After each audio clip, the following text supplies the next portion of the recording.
Chad mother effing Jones took out Idra in the EG Masters Cup. Double cheese. Did you hear about that? Oh, I read the comments on Idra the SC2 was Casts livid. one. Oh yeah. Livid. And I had just been with him on Inside the Game before, and he was like, you know, all happy. He'd been streaming in his tank top all day. Right? How funny is that? I love it.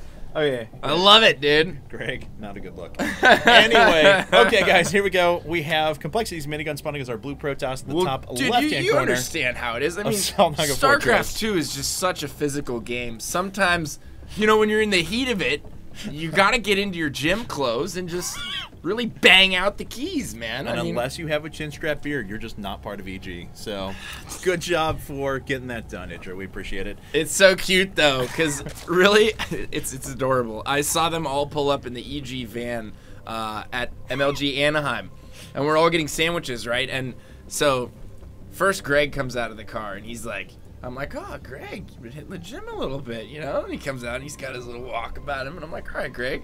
Then Machine comes out after Greg, and he's like the slightly bigger version of Greg. And then In Control comes out of the car, and he's just like, Immortal, walks up to the, they all walk up to the pizza place, and they're like, what's up, pain user? And I'm just like, oh, guys, that was too much. Oh, I love it. Oh, that's fantastic. And they all had their tanks on. It was great.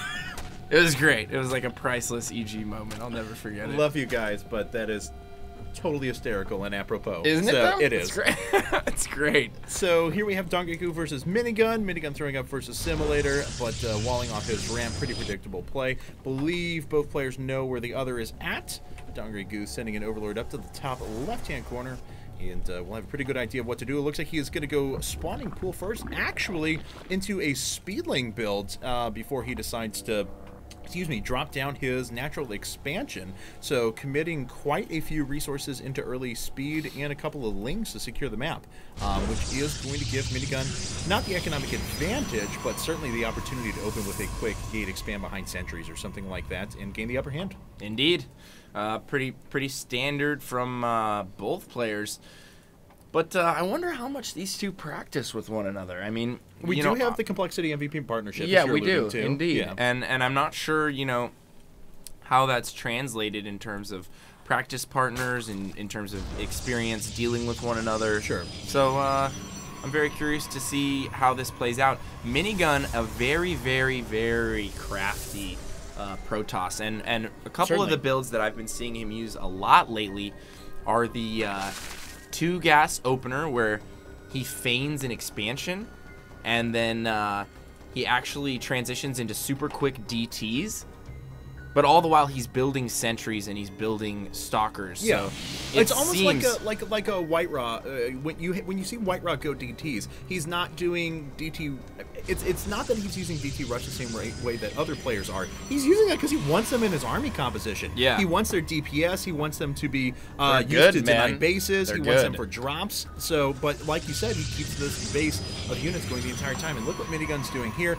He's got Twilight Council. There it is. Before second and third there it gate. Is. It's the exact build that we were just talking about. Exactly. I'm almost 100%. And all he's showing right now is one gate expand. With yeah. his pylon down at the and bottom. he builds the sentries. So everything looks normal. Everything looks peachy keen. And he's also got it hidden in a place where the Overlord behind his main, it's going to take a really long time for that Overlord to get over there and possibly detect this Dark Shrine. So Minigun might be able to, and he's going to be able to pick off this Overlord. Maybe. It's going to be close. But he's still going to keep it from seeing the Twilight Council that's down. He does have a lot of resources built up. He might as well just expand. Okay, I was about to say, I mean, he had delayed so long, he might as well just put up the expand. It looks like it's going to be a 1-gate expand. He's got a ton of gas, though. And I imagine we will see the Dark Shrine here in just a second as he has gateway number 2 at the bottom. Oh, Minigun. There's the probe running down, and there's the Dark Shrine. Also, he does this other build where he 3-gate expands and then switches into a 6-gate robo, and he gets a really early Warp Prism, and then he brings the first 3 sentries that he's made with almost full energy, heads straight over to the top of the Zerg ramp, dumps them off, force fields all reinforcements from getting back to the main, deploys, and starts warping in 6 gates worth of units into your main, and then chronos all the gateways and does it once again. We saw that work against Idra too, so this exact build was able to scum a game off Idra. and Yeah. we'll see if he can scum a game off MVP. Or I mean, DongRaeGu. off of DongRaeGu. Yeah, I know. I'm sorry. We had to like fit in the tags up there, but then Well, we I know couldn't who- actually I know. put in DongRaeGu. No, I know you know who it was, but whenever you're like, oh, wait, hold Whenever on. you're casting and Yeah, you just exactly. read from the thing, yeah. You're going on a train of thought. You're like Minigun. Wait a second. Who's playing? Oh, he's playing MVP. No, not MVP. Oh, bah. No, I do it all the time. Yeah. So DRG Yes, DRG going for macro hatch right away. He already has +1 already coming up. has a spore at his natural. What's up? Bam. What's up? He's got it. He's good to go. Yeah, he is 100% good to go. These he's DTs are going to do absolutely nothing, and he didn't even need to scout that. Nope. So smart. No, he's good to go. And let's see, he's going after that mass speedling build. I've seen players just annihilate really high-level opponents, both Terran and Protoss, with just mass speedlings, and then you just accumulate gas, and then bam, infestors, you know? And then the speedling infestor build is actually really cool. Looks like he's going to go to Roachworn right away, though. He already has his layer most of the way complete, so he's going to turn this into upgraded roaches in a second.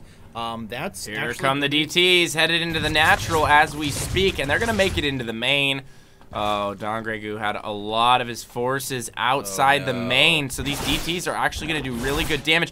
Is he going to be able to kill the... Oh, my there's an God. Overseer coming up, but it's still 10 seconds away. This layer's going to get so low. Look It's how down to less than fast half they're of its health. dropping it. Does he have But any the Spore Crawler's coming transfuse? down Does he as have any well. transfuse? Let's see. No, he's just going to put down Larvae because he says he has enough time.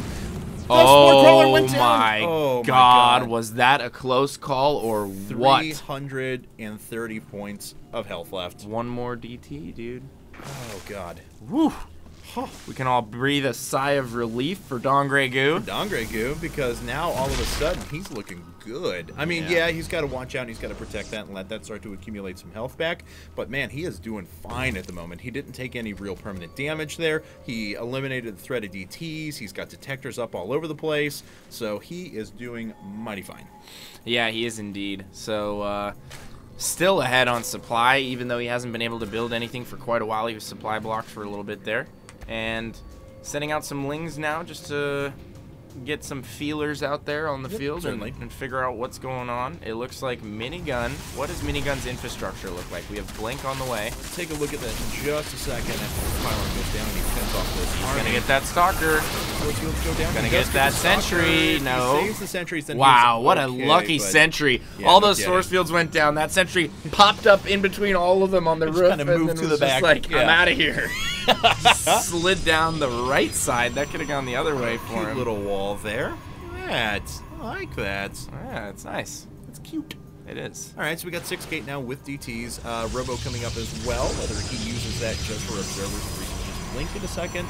Blink or is done. Whether that, or I'm sorry, blink is done. You are correct.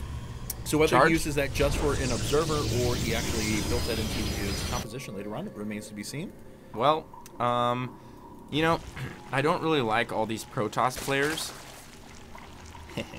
that keep skipping Colossus tech. Yeah. I don't know how I feel about that at all. I honestly, Charge Light Archon's pretty good. it's I mean, pretty yeah. good. I feel like at some point though, you know, you can hit a timing with your Charge Lot Archon. I certainly feel it has its uses, and those uses are a little bit more limited than some not elite players are using at the moment. You know, I mean, I feel that some people are over-relying on it because it is so easy to execute off of pure gateways and things like that, along with relatively cheap upgrades, and you don't have to spend the time to get up to Colossi or something like that. But I don't really see a substitute for just a meaty Colossi with gateway backbone army, you know? Absolutely. And Minigun going to continue to build up on that gateway army that you were speaking of. He's also got +1 on the way. Now, DRG loaded up a ton of Overlords here. We got Baneling bombs incoming left and right. Oh, yeah. The Overlords, Dirigibles 1 and 2 are headed out right now. Hindenburg 1 and 2 on a crash course for the humanity. for Put on my best like 1920s announcer voice. Indeed. See here. And all right, Looks like dirigible number 1 is about to make its way into his opponent's base. He is going to spot the pylon. Whether he turns around and then looks at the Nexus remains to be seen. But here we go. There's going to be Overlord drops everywhere. Oh, a frontal attack with both queued up drops on the natural and the main. This could be devastating. Attack, and here we go. All of the banelings are going to start dropping in a second. Minigun is actually using Force Field pretty effectively, but he's backed himself into a little bit of a corner. But Overlords with the banelings are not making their way into the economy line yet. Here they go, here they go, here they go. Let's catch it. We got one going into the main and one hitting the natural at the exact same time. This could be pure devastation. Go to the main. Oh my god. Drop him. That's game. That's game. You just got dismantled. 60 worker skills. Oh my god. To everybody in chat who's been... And there it is. GG. Congratulations to DongRaeGu, who takes game number 1.